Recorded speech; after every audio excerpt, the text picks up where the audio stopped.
विलय करने की देखिए सीधी सी बात है, मुख्यमंत्री जी ने भी कहा है कि जब दो पार्टियां साथ मिलकर काम करती हैं तो अनेक विकल्पों पर विचार होता है और ये सामान्य सी बात है कि यह निश्चित रूप से प्रस्ताव था और रहता है कि अगर दोनों पार्टी मर्ज कर जाए तो हम लोगों की ताकत और बढ़ जाएगी। और सबसे बड़ी बात है कि मांझी जी की पार्टी कहाँ से बनी थी, मांझी जी कहाँ से निकले थे, जदयू से ही न निकले थे। जदयू से निकले थे तो अगर पार्टी के तरफ से कहा जा रहा था कि आप आ जाइए तो ये कोई अनुचित या कोई अप्रासंगिक बात नहीं। और उन्होंने फैसला किया कि हम नहीं जाएंगे, बाहर चले गए। उन्होंने स्वयं लिख के दिया। और मांझी जी तो कह रहे हैं कि उनको कहा गया था कि आप बाहर चले जाइए। आपने उनको ये क्यों नहीं समझते हैं कि कहा गया था कि आप अगर साथ आ जाइए तो बेहतर है। लेकिन 23 तारीख को इस्तीफा देने की बात आ रही थी कि 23 तारीख को देने वाले थे इस्तीफा, उससे पहले आपने ले लिया। अब ये आपको अगर जानकारी है तो उसका विश्लेषण भी आप ही कर सकते हैं। हमको और बात हम तो इतने जानते हैं कि वो आए मेरे पास और उन्होंने कहा कि अब हम लोगों का आपके साथ चलना, मैंने हम चलने में असमर्थ हैं। और उन्होंने त्याग पत्र दे दिया, उन्होंने लिख के भी वही दिया है। मुलाकात होने जा रही है, अपने बेटे के साथ मिलेंगे क्या गृह मंत्री से मुलाकात होने जा रही है, अमित शाह जी से मुलाकात होने जा रही है। अरे वो देखिए वो स्वतंत्र हैं और पहले भी मिलते रहे। और वो जब पीछे भी अमित शाह जी से मिले थे तो वो खुद आके हम लोग को बताए थे कि हम मिले हैं। तो अगर वो मिलते हैं या अब जब हम लोगों के महागठबंधन में नहीं है, हम लोगों के साथ नहीं है, तो कहीं तो जाने का फैसला वो ले ही सकते। ये तो इसमें कोई मैंने इस तरह की अप्रत्याशित बात तो है नहीं कि जिस समाज के उत्थान के लिए अन्य नेता ने लगातार संघर्ष किया और जिस दशरथ मांझी को पूरे देश में दिखाने और समझाने का काम किया है, इसलिए नहीं कि दशरथ मांझी बिहार के थे, बल्कि इसलिए कि जो लोग हजारों वर्ष तक छुआछूत का दंश झेला, जिस समाज ने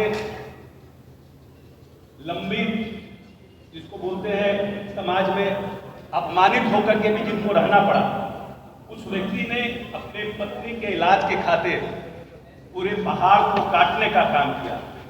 और माननीय नेता ने पूरे देश और दुनिया को उस व्यक्ति से परिचय कराया।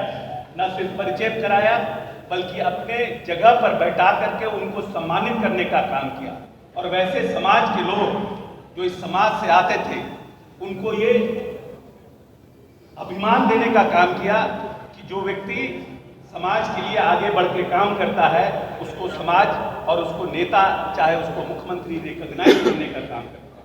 और दशरथ मांझी जी के जाने के बाद इस प्रदेश में उनके नाम को जीवित रखने के लिए और उस समाज के जो सबसे दलितों में भी महादलित समाज था, उस समाज के लोग को ये ध्यान रखने के लिए कि दशरथ मांझी इस परिवेश में एग्जिस्ट करते थे और उन्होंने इतना बड़ा पहाड़ काट करके, और जिसको बाद में माउंटेन मैन कहा गया, और उनके ऊपर बॉलीवुड के कलाकारों ने, अभिनेताओं, निर्माताओं ने मूवी भी बनाया जो कि बहुत फेमस भी हुआ। उनके नाम पे योजना की शुरुआत की कि जो लोग इस समाज से आते हैं उनको यह एहसास हो कि दशरथ मांझी जैसे व्यक्ति अगर समाज के लिए कुछ करते हैं उसको समाज रिकॉग्नाइज करने का काम करता है। और मैं समझता हूँ कि माननीय नेता ने इस महादलित समाज के लिए जिस बिहार का बजट 40 करोड़ रुपया था, 38 कुछ करोड़ रुपया था अनुसूचित जाति जनजाति का, आज 1800 करोड़ के आसपास की योजना इस बिहार में है। और हम मानते हैं कि महादलित परिवार के एक व्यक्ति होने के नाते कि कोई जरूरी नहीं है कि वो व्यक्ति महादलित का कल्याण उसी महादलित में पैदा करके ही कर सकता है। नीतीश कुमार उसके लिए नजीर हैं जिन्होंने इस प्रदेश के तमाम महादलितों के उत्थान के लिए कई कई नई योजनाओं की शुरुआत की। और इस प्रदेश में अगर इस प्रदेश में अपने जगह पर अगर मुख्यमंत्री चुनने का भी जब समय आया तो माननीय नेता ने महादलित परिवार के मांझी समाज के व्यक्ति को इस प्रदेश का मुख्यमंत्री का पद दिया। ये बात अलग है कि अब आज वो लोग अपने आप को पूर्व मुख्यमंत्री कहते हैं, लेकिन उनके पास न मुख्यमंत्री बनने की हैसियत थी, न मुख्यमंत्री बनने का समर्थन था। ये सिर्फ माननीय नेता की सोच थी कि हमें एक महादलित परिवार के व्यक्ति को इस प्रदेश का मुख्यमंत्री अपने बाद बनाना है, और माननीय नेता ने मांझी जी को इस प्रदेश का मुख्यमंत्री बनाया। और आज दोबारा खुशी की बात है कि हमारे यहाँ आज रत्नेश सदा जी जो हम लोग के पार्टी के एक मजबूत पूरे नॉर्थ बिहार के और पूरे बिहार के एक मजबूत साथी हैं, जिन्होंने अपने खून पसीना से इस पार्टी को सींचने का काम किया है और 3 बार के विधायक हैं। माननीय नेता ने जो बहुत ही गरीब परिवार से आते हैं, कभी जीवन में उन्होंने सपना भी नहीं देखा होगा कि बिहार के मंत्रिमंडल के सदस्य हो सकते हैं। आज माननीय नेता ने उनको मंत्रिमंडल का सदस्य बनाया है, मंत्रिमंडल में जगह दिया है। हमें पूर्ण विश्वास है उनके आने के बाद पार्टी को एक नई ताकत मिलेगी। और माननीय जो हमारे दशरथ मांझी जी के पुत्र भागीरथ मांझी जी और उनके दामाद मिथुन मांझी जी भी आज पार्टी की सदस्यता ग्रहण किए हैं। इससे मांझी समाज से लेकर पूरे महादलित परिवार में एक नए उत्साह का संचार होगा। बहुत बहुत धन्यवाद। मुख्यमंत्री नीतीश कुमार पुत्री के लाल, जिस समाज की आज आपने चिंता कर रहे हैं, उस समाज साल में 6 महीना अनाज खाते हैं, 6 महीना कीड़ा मकोड़ा जीवन खा करके जीवन यापन करते हैं। इसको देखने वाला कोई नहीं है, न आगे नाथ है न पीछे पड़ा। और उसी से प्रभावित होकर हमारे माननीय मुख्यमंत्री हम लोग नहीं जान रहे थे कि ये महादलित सब छोटा सा बीज इतना बड़ा बरगद का पेड़ बन जाएगा, जिसमें दशरथवादी कौशल विकास योजना 16 विकास और 3 डिस्ट्रिक्ट जमीन देने का लॉन्च किया। महादलित बच्चे को पोशाक की राशि, ये सब व्यवस्था की। उस व्यक्ति का नाम है महादलित को अगर कोई देखा है, व्यक्ति का नाम है नीतीश कुमार। और 2006 में एकल पद पर आरक्षण देकर के आप लोग सभी मीडिया के लोग जानते हैं, कभी हमारे समाज की माँ बहनें मुखिया नहीं बनती थी, हमारे समाज के बड़े बुजुर्ग मुखिया नहीं बनते थे, नौजवान मुखिया नहीं बनते थे।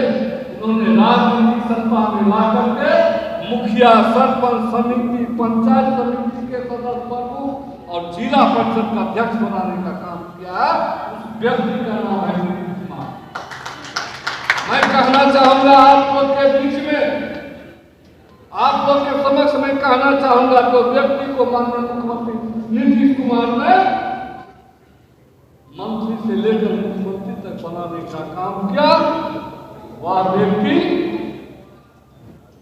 समय समय पर हमारे माननीय मुखिया नीतीश कुमार को धोखा देने का काम किया। माननीय मुखिया को ही धोखा दे दिया, समाज को धोखा दिया, जबकि उन्होंने 1980 से लेकर के 2022 तक विधायक से लेकर मंत्री, मंत्री से लेकर मुख्यमंत्री तक बने, लेकिन समाज के लिए कोई ऐसा बड़ा लकीर नहीं खींचा। उन्होंने समाज के लोगों को बातें मुरझा कर रखा और इसके लिए कोई काम नहीं किया। माननीय मुख्यमंत्री आज नहीं जाते, उनका बेटा अनुसूचित जाति मंत्री नहीं बनते। आप पत्रकार हमें पूछते हैं, जीता कहते हैं कि आपके पीछे कौन किसका मोहर है। मैं कहना चाहूंगा, मेरे पीछे कर्म का मोहर है और मांझी के बेटे के पीठ पर